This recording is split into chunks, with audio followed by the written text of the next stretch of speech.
मैं कपिल कांत शर्मा एक बार पुनः आपके अपने YouTube channel success with Kapil पर बहुत स्वागत करता हूं। आज लेकर आए हम फरवरी 2024 के पहली शिफ्ट में जो भी मैथ के क्वेश्चन आए हैं उन सभी का सॉल्यूशन, क्योंकि आप देने जा रहे हैं 2024 में जो री एग्जाम होने जा रहा है उसका पेपर। तो कहीं ना कहीं ये क्वेश्चन रिपीट हो सकते हैं। रिपीट का मतलब सेम नहीं, तो इनके जैसे केवल संख्याओं का अंतर आ सकता है, क्योंकि अभी ये एग्जाम हुआ है और अब री एग्जाम में इनके आने की संभावना बिल्कुल बनी रहेगी।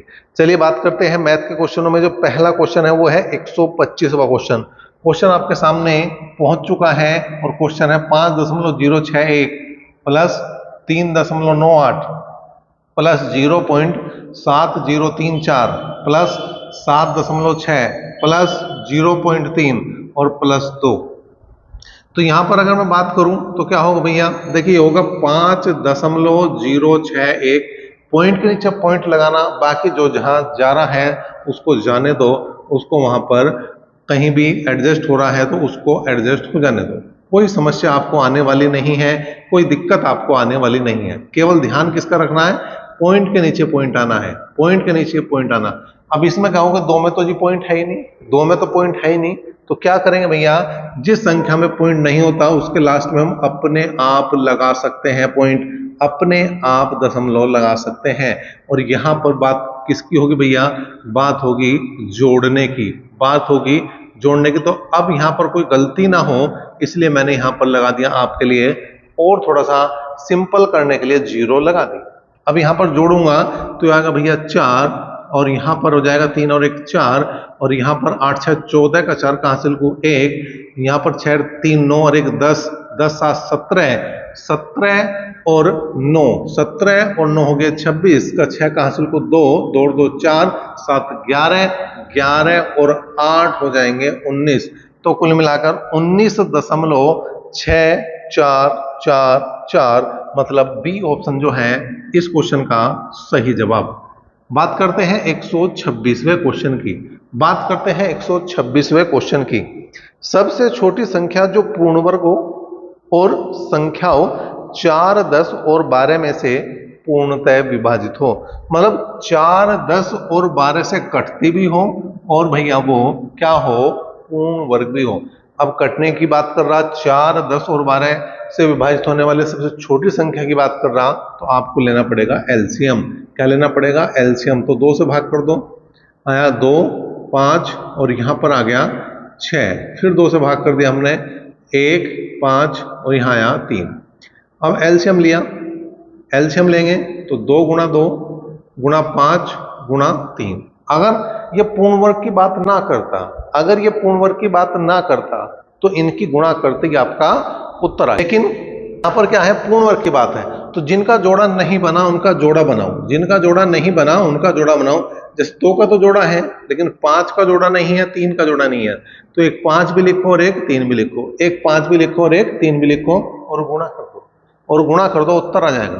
तो 2 दूनी 4, 4 पंजे 20, 20 तिया 60 और 60 पंजे 300 और 300 तिया होते हैं भैया 900। इसका मतलब इसका जो जवाब बनेगा वो 900 बनेगा, जो डी ऑप्शन में है।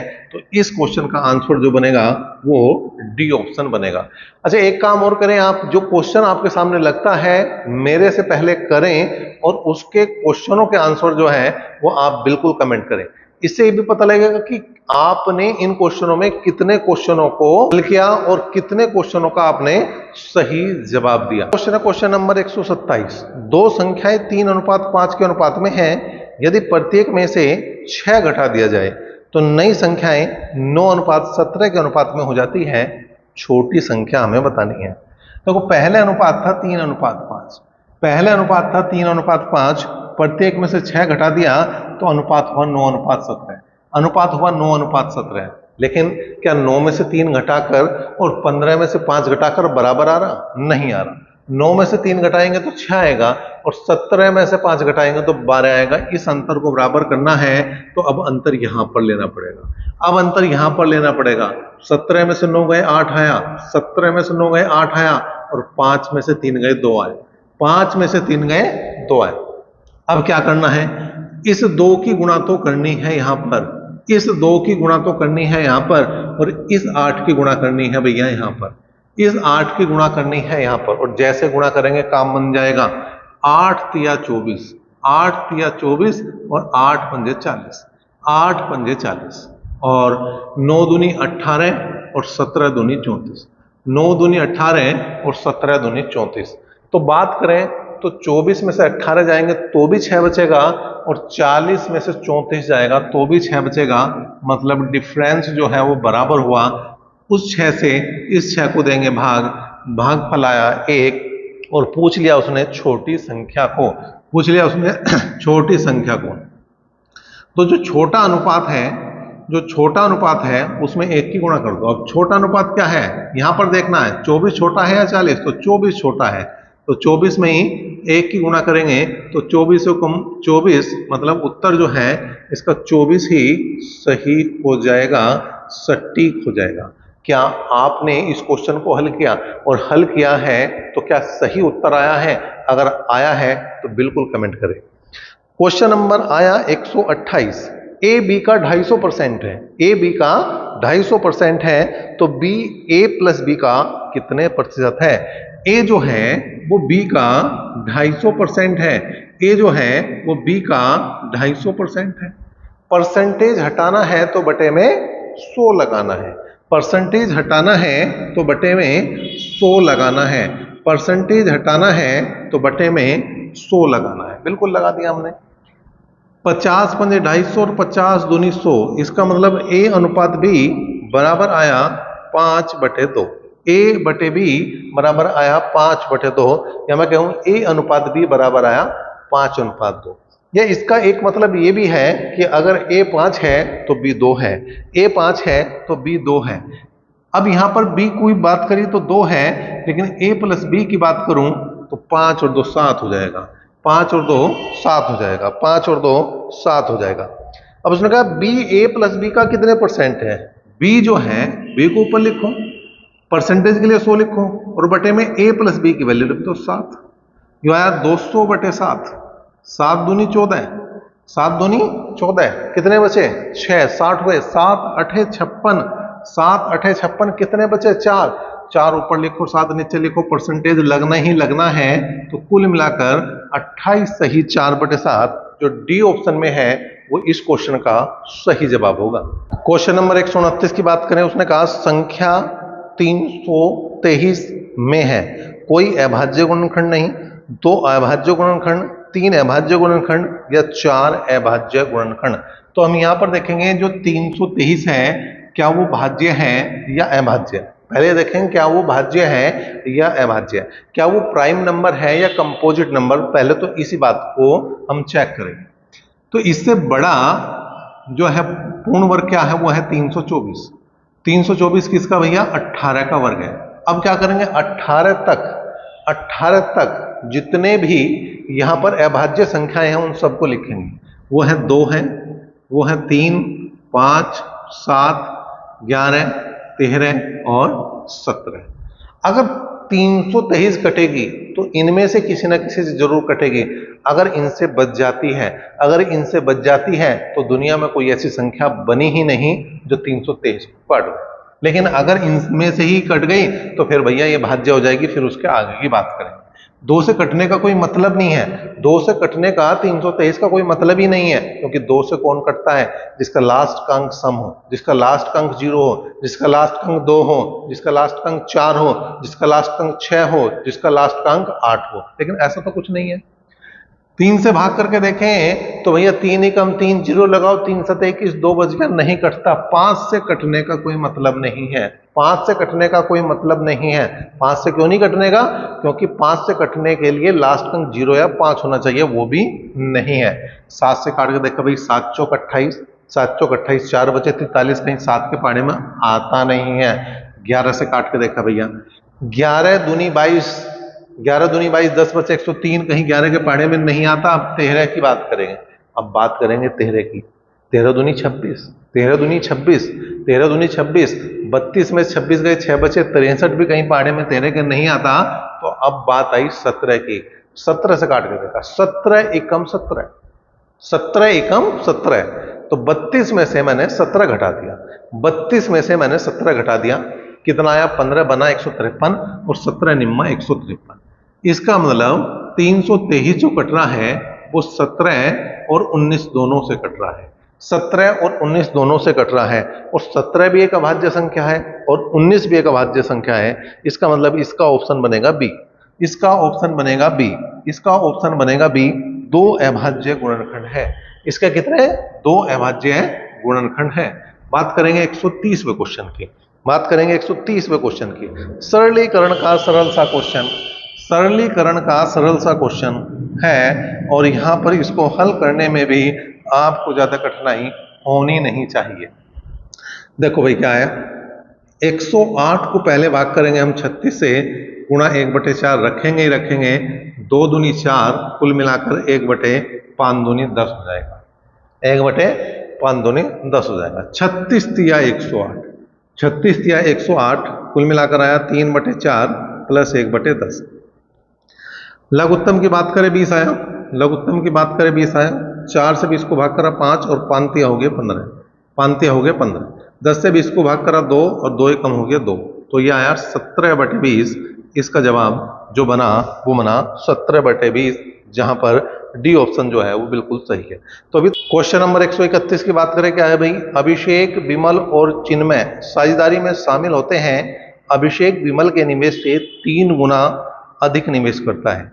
विमल चिन्मय द्वारा निवेश किए गए निवेश का 2/3 निवेश करता है। वर्ष के अंत में अर्जित लाभ 5500 रुपये है, तो चिन्मय का हिस्सा बताना है। देखिए उसने कहा अभिषेक विमल से 3 गुना, विमल से 3 गुना निवेश कर रहा है। इसका मतलब अभिषेक और विमल का जो अनुपात है वो 3:1 हो जाएगा। कितना हो जाएगा भैया? 3:1। दूसरा विमल जो है वो चिन्मय के 2/3 के बराबर निवेश करता है, 2/3 के बराबर निवेश करता है। इसका मतलब विमल और चिन्मय का अनुपात आ जाएगा 2:3, विमल और चिन्मय का अनुपात आ जाएगा 2:3। तो अनुपात रखो भाई, यहाँ पर अनुपात रखो, यहाँ गया 2:3।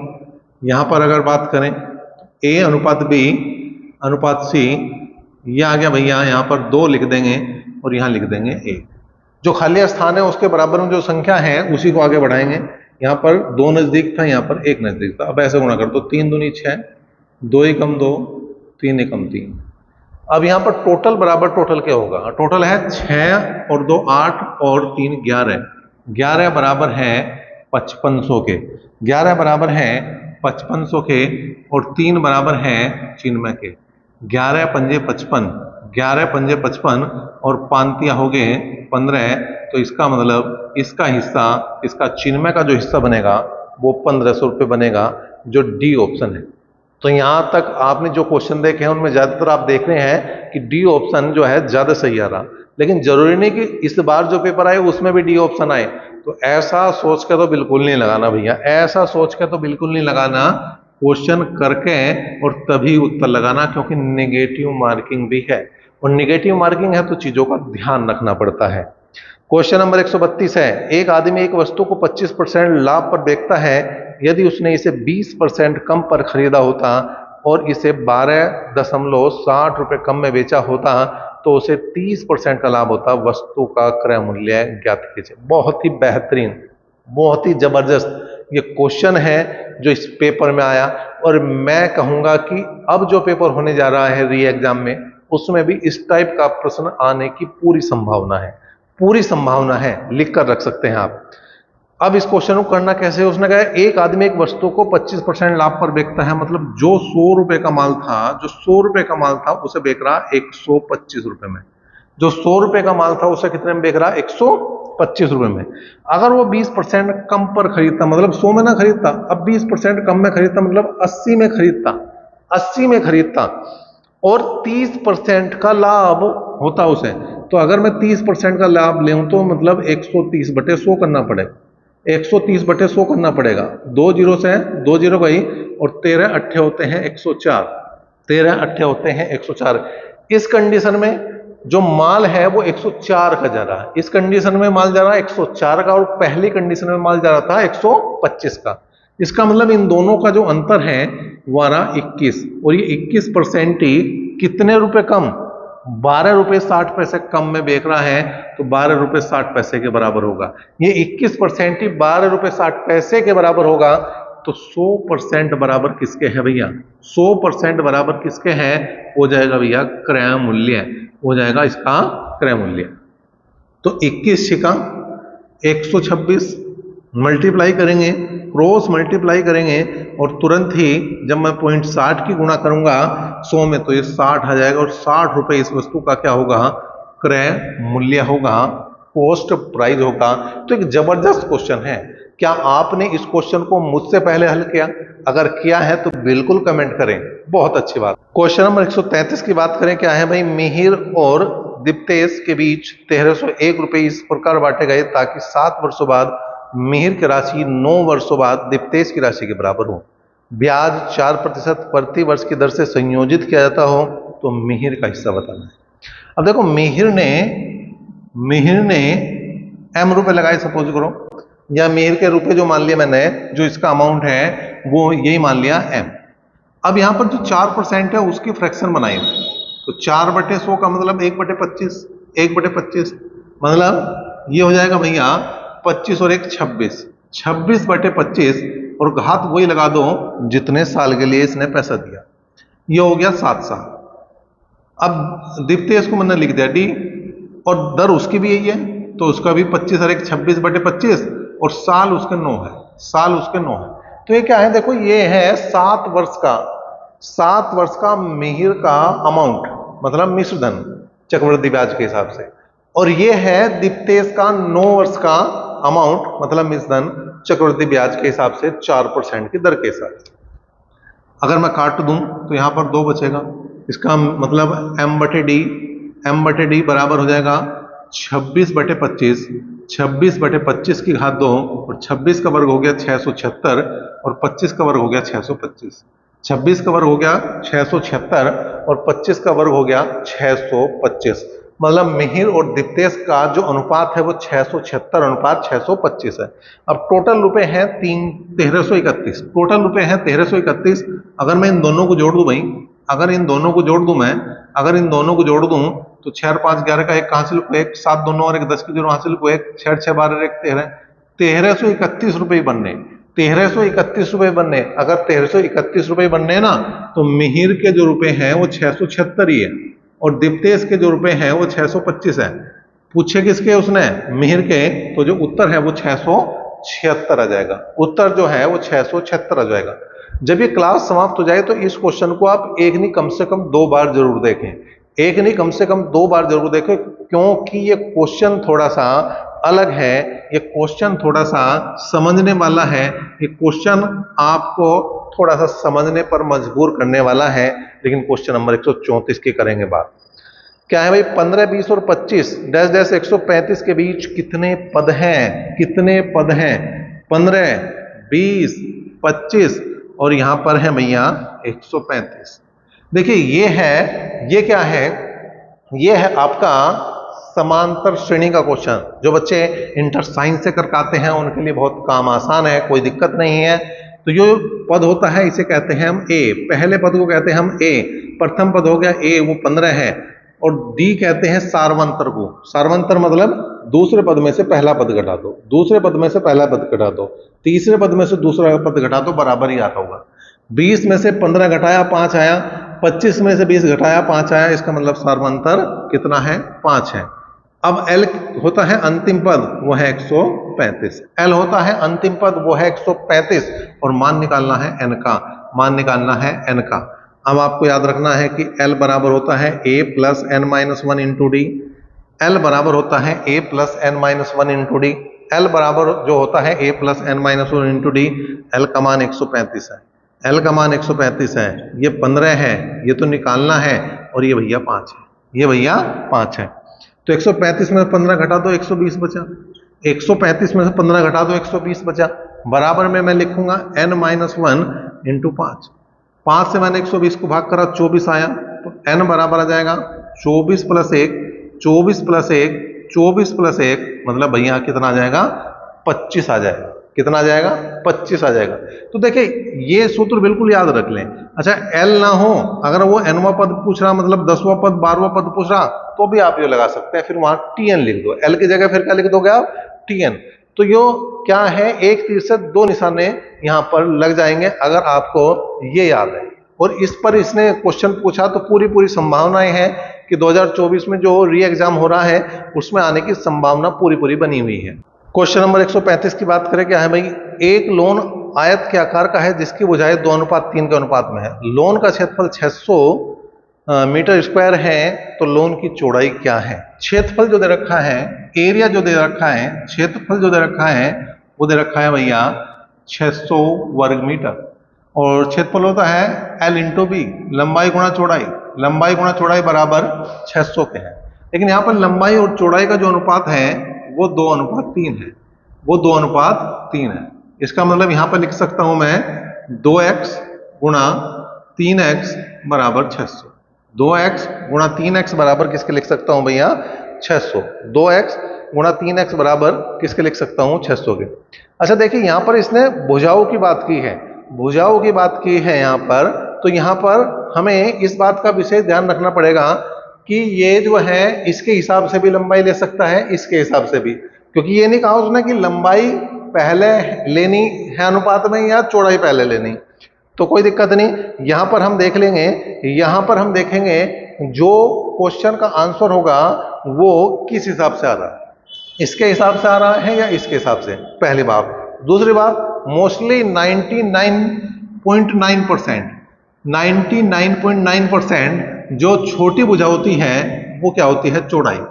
तो यहां पर मैं इसको आपके लिए सही कर दूं थोड़ा सा, ये हो जाएगी चौड़ाई अनुपात लंबाई, ठीक है, चौड़ाई अनुपात लंबाई के हिसाब से। तो ये हो गया भैया 2 3 6 और 6 से हमने काट दिया, 100 बार कटा, तो एक्स स्क्वायर बराबर 100, एक्स स्क्वायर बराबर 100, तो एक्स का मान आ गया 10।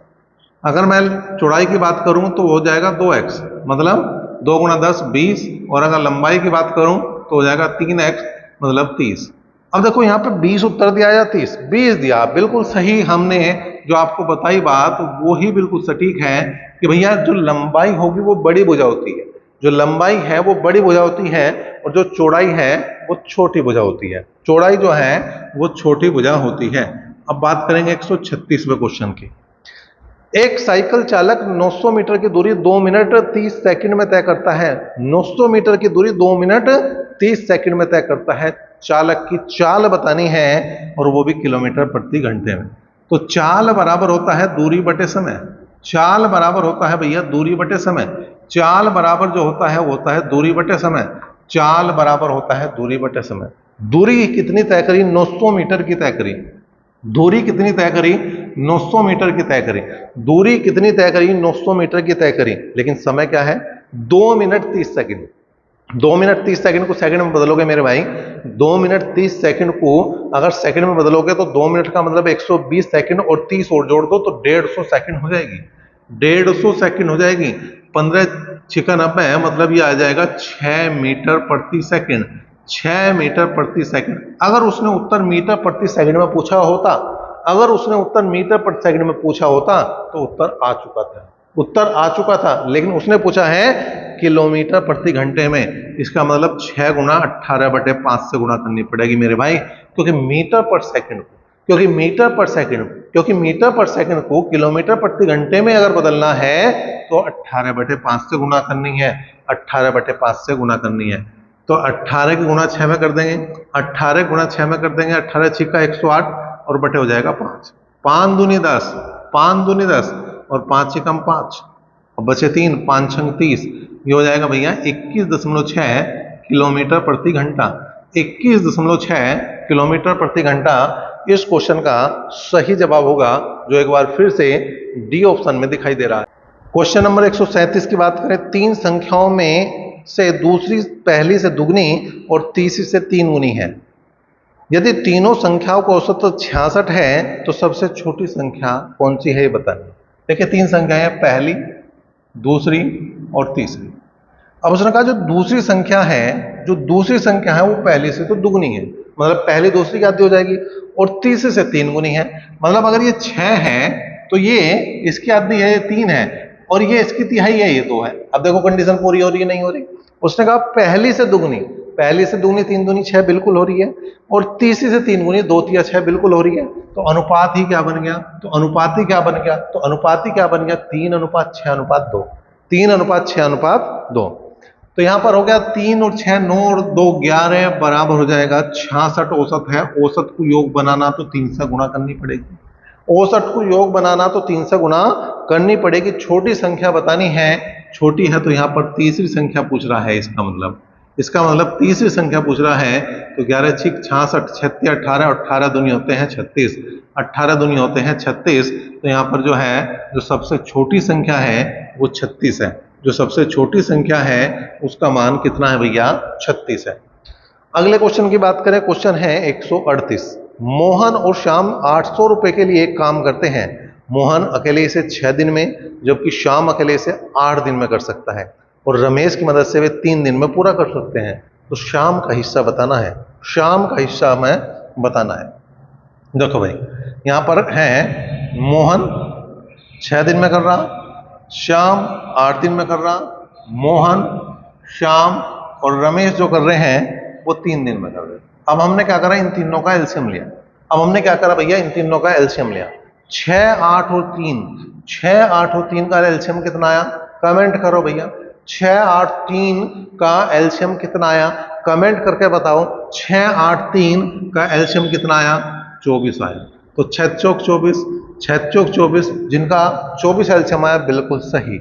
8 तिया 24 और 3 अठे 24, 6 चौक 24, 8 तिया 24 और 3 अठे 24। इसका मतलब क्या है, मोहन की कार्यक्षमता 4 है, श्याम की कार्यक्षमता 3 है, और तीनों की कार्यक्षमता 8 है। और अगर तीनों की कार्यक्षमता 8 है तो रमेश की कितनी हो जाएगी भैया, 4 और 3 7 को 8 में से घटाएंगे, बचेगी रमेश की 1, रमेश की बचेगी 1। इसका मतलब अगर मैं यहां पर बात करूं, इसका मतलब अगर मैं बात करूं मोहन अनुपात श्याम अनुपात रमेश की कार्यक्षमता, तो 4 3 और 1। कहां से आई 4 3 1, 4 ये आया, 3 ये आया, और 1 जो है वो 4 और 3 को जोड़कर 7 आया, और 7 को 8 में से घटाकर वो रमेश की बची। तो ये क्षमता आ गई रमेश की। और जो पैसा बढ़ता है, जो रुपया बढ़ता है, वो कार्य क्षमता के हिसाब से बढ़ता है, टाइम के हिसाब से नहीं बढ़ता, कार्य क्षमता के हिसाब से। तो इस हिसाब से बटेगा। 4 3 7 और 1 8, 8 बराबर 800 के हैं, 8 बराबर 800 के हैं, 8 बराबर 800 के हैं। शाम का पूछ रहा, तो 3 बराबर हो जाएगा शाम, 3 बराबर हो जाएगा भैया शाम के। 8 से काटा हमने 100 बार कटा, 8 से काटा हमने 100 बार कटा, और शाम का जो मान आया वो आया भैया 300 रुपए।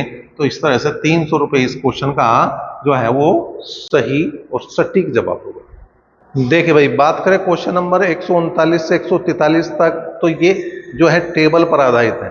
तो इसमें थोड़ा सा आपको एडजस्ट करना पड़ेगा। एडजस्ट क्या करना पड़ेगा, मैं यहाँ पर आपके लिए टेबल भी लगाऊंगा, बहुत बड़ी बड़ी टेबल है, और उसके बाद क्वेश्चन भी आपको लगाना पड़ेगा। तो यहाँ पर मैं बीच में जहां जरूरत पड़ेगी मैं टेबल को हटा दूंगा, या तो आप पेपर लेके बैठें या एक बार इसका स्क्रीनशॉट ले लें, तो ये काम आपका थोड़ा सा आसान हो जाएगा।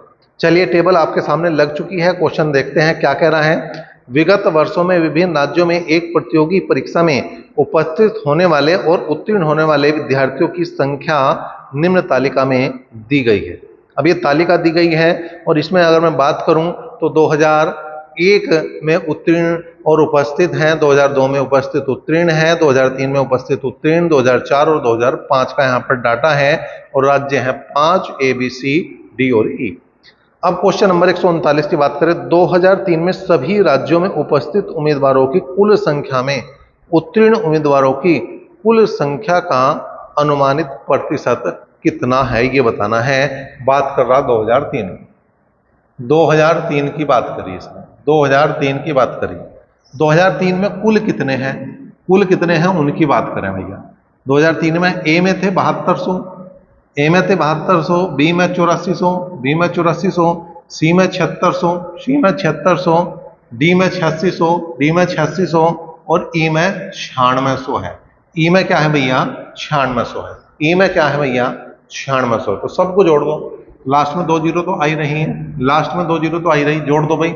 2 और 4 6, 6 12, 6 18, और 6 24 का 4 का हासिल को 2, हासिल को 2, 2 और 7 9, 9 और 8 17, 9 और 8 17, 17 और 7 24, 24 और 8 32 और 9 41। तो ये हो गया भैया टोटल जो थे 2003 में जो उपस्थित थे वो थे 41,400। 41,400 ये तो उपस्थित मतलब प्रेजेंट। ठीक है, अब क्वालिफाई मतलब उत्तीर्ण। उत्तीर्ण कुल कितने हैं, उत्तीर्ण कुल कितने हैं उनकी बात कर लेंगे। देखिए ए के में जो ए राज्य में उत्तीर्ण थे वो 900, बी के 950, सी के 860, डी के 1000 और ई के भैया 1300। ई के भैया कितने हैं 1300। तो जोड़ दो इनको भी। देखो ये तो जीरो आई गया, 5 और 6 11 का एक हासिल को एक, हासिल को एक, तो 9 और 9 18, 18 और 8 26, 18 8 26, 26 और 10 36, 36 और 10 46, 46 और 3 46 और 3 49 और एक हासिल का तो कुल हो गया 50, कुल हो गया 50। तो जो क्वालिफाई है, जो उत्तीर्ण है वो 5010 है और जो टोटल उपस्थित है वो 4140 है। अब परसेंटेज निकालनी, परसेंटेज निकालनी किसकी भैया, जो पास है उत्तीर्ण की। तो 5010 गुणा 100 बटे क्या कर देंगे यहां पर 41,400, 2 0 गई। अब यहां पर जब आप इसको भाग दोगे तो लगभग जो है ये 12% के आसपास आ जाएगा। आप भाग कर के बिल्कुल मुझे बताएं कि क्या ये जो मैंने 12% लिखा है वो बिल्कुल सही है या कोई थोड़ा बहुत पॉइंट में ऊपर नीचे है। बिल्कुल एक बार कमेंट करें, देखते हैं क्या कमेंट करते हैं बच्चे, उन सभी को यहां पर देखेंगे। देखिए अभी बात करें 140वें क्वेश्चन की, क्या है 2001 में सभी राज्यों में उत्तीर्ण उम्मीदवारों की कुल संख्या, 2002 में सभी राज्यों में उत्तीर्ण उम्मीदवारों की कुल संख्या का लगभग कितने परसेंट है ये बताना। तो 2001 में जो क्वालिफाई हैं उनकी अगर मैं बात करूं टोटल कितने हैं, तो 2001 की अगर बात करूं देखिए 700 ए में है, 850 बी में है, 750 जो है वो सी में है, 960 जो है वो डी में है और ई में 860 है। ई में क्या है भैया 860 है। आपकी जो टेबल है उसी में से मैंने डाटा यहां पर लिख दिया। देखो भाई 0 6 6 12, 12 और 10 हो गई 22, 2 7 2 9, 9 और 8 17, 7 24, 24 और 9 33, 33 और 8 हो गए 33 और 8 हो गए 41, 33 और 8 हो गए 41। तो 4120 जो है वो 2001 में क्या हुए क्वालिफाई हुए। अब दूसरा सन जो है वो है 2002। दूसरा सन है 2002 में कितने क्वालिफाई हुए, 2002 की बात करूं ए में 960, बी राज्य में 1000, सी राज्य में 1000, डी में 1250 और ई में 950। अब यहां पर भी देखो भैया टोटल देखो, 0 तो जू का तो लिखेंगे भैया, 6 5 11, 11 और 5 16 का 6 का हासिल को 1, 9 और 1 10, 10 20, 20 10 30, 30 12 30 12 42 और 9 51। तो 5160 जो है वो 2002 में क्वालिफाई हुए और 2001 में जो क्वालिफाई हुए वो 4120 हुए। अब यहाँ पे परसेंटेज किसका बताना है, अब यहाँ पे परसेंटेज किसका बताना, उसने कहा 2001 में सभी राज्यों में उत्तीर्ण उम्मीदवारों की कुल संख्या, 2002 में सभी राज्यों में उत्तीर्ण उम्मीदवारों की कुल संख्या का लगभग कितने प्रतिशत है। तो यहाँ पर 4120 का परसेंटेज जो निकालना है उसके लिए मैंने 100 लगा दिया और बटे में 2002 की टोटल संख्या मैंने क्या कर दी भैया डाल दी।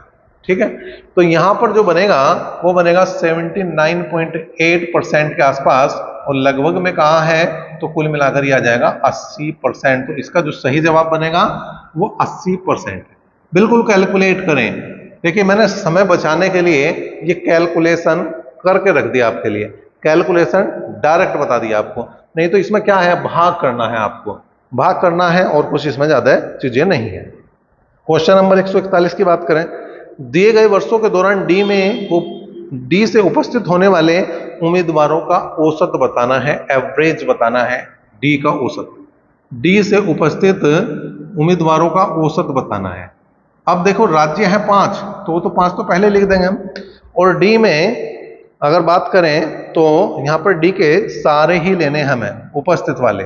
पहले 2001 में जो डी में उपस्थित हुए 8000, 2 में 9600, ठीक है भाई। उसके बाद जो है यहाँ पर 3 में हुए 8600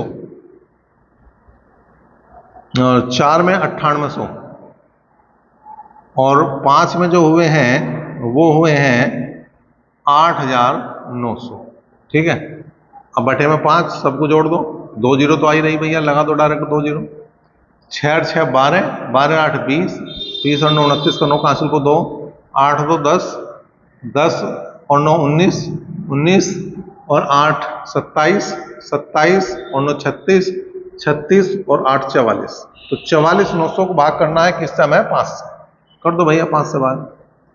5 अठे 40, 5 नम 45, कितने बचे? 4 और 5 अठे 40 और जीरो जो कि तो लगा दो। तो कुल मिलाकर जो एवरेज है वो 8980 है। किसका भैया? डी का। तो 8980 बी ऑप्शन में है। तो इस तरह से 141वें क्वेश्चन का जो जवाब बनेगा वो बी ऑप्शन बनेगा। 142वें क्वेश्चन की बात करें भाई, क्या है? सभी वर्षों के दौरान राज्य बी से उपस्थित होने वाले उम्मीदवारों की तुलना में सभी वर्षों के लिए राज्य बी से उत्तीर्ण होने वालों का प्रतिशत ज्ञात करना है। ठीक है, तो पहले बी राज्य की बात कर रहे हैं, तो यहाँ पर पहले टोटल देखें, टोटल कितने हैं। जो टोटल यहाँ पर उपस्थित हैं, मतलब यहाँ पर प्रेजेंट है। टोटल प्रेजेंट की अगर मैं बात करूं तो कितने हैं भैया? बात चल रही है किसकी है? बी की। बी में देखो जी प्रेजेंट है यहाँ पर 2001 में 7500, 2 में 9200, 3 में यहाँ पर जो उपस्थित हैं वो बी में 8400, फिर यहाँ पर अगर बात करें 4 में 9500 और 5 में जो उपस्थित हैं वहाँ पर 8600। बात करेंगे तो 2 जीरो तो डायरेक्ट लगा देंगे। 5 2 7, 7 4 11, 11 और 5 16 और 6 22 का 2 का हासिल को 2, 7 2 9 9 18, 18 और 8, 18 8 26, 26 और 9, 26 और 9 35, 35 और 8, 35 और 8 हो गए 43। तो यहाँ पर कितना हो गया भैया? 43,200। अब यहाँ पर जो टोटल क्वालिफाई है उनकी बात करेंगे। जो क्वालिफाई है बी के, देखिए 2001 में 850 क्वालिफाई हुए, 2 में जो क्वालिफाई हुए वो हुए यहाँ पर कितने? 1000, 3 में क्वालिफाई हुए 950, 4 में क्वालिफाई हुए 950 और 5 में क्वालिफाई हुए 1000। ठीक है भाई, तो जीरो तो लगा ही दो। 5 5 10 और 5 15 का 5 का हासिल को 1। ठीक है, हासिल को 1 था और 9 और 1 10 10 20, 20 और 9 29, 29 और 8 लगा दो तो ये हो गए 37। तो दोबारा देखना पड़ेगा क्या कुछ गड़बड़ तो नहीं कर दी? हाँ, ये भी तो छूट गया भैया। देखें यहां पर इन्हें जोड़ दो तो जीरो तो लगाई दो। 5 5 10 5 15 का 5 का हासिल को 1, 9 1 10 10 20 और 10 30 और 9 39, 39 और 8 हो गए 47। ठीक है, अब यहाँ पर परसेंटेज बताना, तो 4750 परसेंटेज का 100 और बटे में कर दो कितना भैया? 43,200। 2 जीरो 2 जीरो गई। 4750 को भाग करना है 432 से। और छोटा कर लो इसे, और छोटा कर लो इसे, 2 से काट सको। 216 हो गया भाई, 2 दूनी 4, 2 एकम 2, 2 छिक 12, 2 से काटो तो 2 दूनी 4, 2 तिया 6, 2 सत्ते 14 और 2 पंजे 10। तो यहाँ पर 2375 को भाग करना है हमें 216 से। तो लगभग जो है ये 11% के आसपास आएगा। तो इसका जो उत्तर बनेगा वो 11% बिल्कुल एक तरह से लगभग में सही जवाब। 17 फरवरी 2024 की जो फर्स्ट शिफ्ट रही यूपी पुलिस की, उसका लास्ट क्वेश्चन 143वां क्वेश्चन था। तो 143वें क्वेश्चन की हम बात करें, क्या है भाई? दिए गए वर्षों में से किस वर्ष में राज्य सी से उपस्थित होने वाले उम्मीदवारों की संख्या में उत्तीर्ण उम्मीदवारों का प्रतिशत जो है वो अधिकतम है? सी की बात कर रहा, सी की बात कर रहा। ठीक है, पहले 2001 की बात करेंगे। तो जो 2001 में यहाँ पर पास हुए सी में वो 750, परसेंटेज का 100 और बटे में यहाँ पर 6200, बटे में यहाँ पर 6200। देखिए यहाँ पर आप इसे बिल्कुल भाग कर सकते हैं। मैंने यहाँ पर आपके लिए थोड़ा सा काम आसान करा और इनका जो है डायरेक्ट भाग पहले से ही करके मैंने रख लिया, जिससे कि आपका समय ज़्यादा जाया ना हो। 12.09%। 2002 की अगर मैं बात करूं तो 2002 में यहाँ 1000 है, उत्तीर्ण और परसेंटेज का 100 और बटे हो जाएगा भैया कितना यहाँ पर 8600। अब यहाँ पर 2 0 को ही भाग करेंगे तो 11.62% इसका आ जाएगा। 2003 की बात करें, सी का देखना, केवल सी का देखना 860 यहाँ पर उत्तीर्ण है, परसेंटेज का 100 और बटे क्या आ जाएगा भैया 7600। 2 0 गई तो यहाँ पर क्या करेंगे 860 को हम 76 से भाग देंगे तो आ जाएगा 11.31%। अब 2004 की हम बात करें, 2004 में जो सी में उत्तीर्ण हुए वो हुए 1000 और परसेंटेज का 100 और बटे में आ जाएगा भैया कितना, बटे में आ जाएगा आपका 8550। 10 से 10 गई, जब हम भाग देंगे तो आ जाएगा 11.69%। और 2005 की अगर मैं बात करूं तो वो 2005 में 1200 यहाँ पर टोटल पास हुए, परसेंटेज का 100 और बटे में है 9700। 2 0 गई, भाग करेंगे 12.37% आ जाएगा। अब उसने जो क्वेश्चन किया था वो क्या किया था वो देख लो। उसने पूछा था कि दिए गए वर्षों में किस वर्ष में राज्य सी से उपस्थित होने वाले उम्मीदवारों की संख्या में उत्तीर्ण उम्मीदवारों का प्रतिशत अधिकतम है। तो किस में परसेंटेज ज्यादा है, सबसे ज्यादा ये है, मतलब 2005। जो उत्तर बनेगा इसका वो बनेगा 2005। तो ये जो फर्स्ट शिफ्ट थी वो हमने समाप्त कर दी है। अभी तक अगर आपने क्लास को शेयर नहीं किया है, वीडियो को शेयर नहीं किया है तो बिल्कुल शेयर करें, अपने दोस्तों तक पहुंचाएं, अपने चाहने वालों तक पहुंचाएं, अपने मित्रों तक पहुंचाएं, अपने रिश्तेदारों तक पहुंचाएं, सब तक इस क्लास को पहुंचाएं, क्योंकि भर्ती केवल आपको नहीं होना, उनको भी होना है।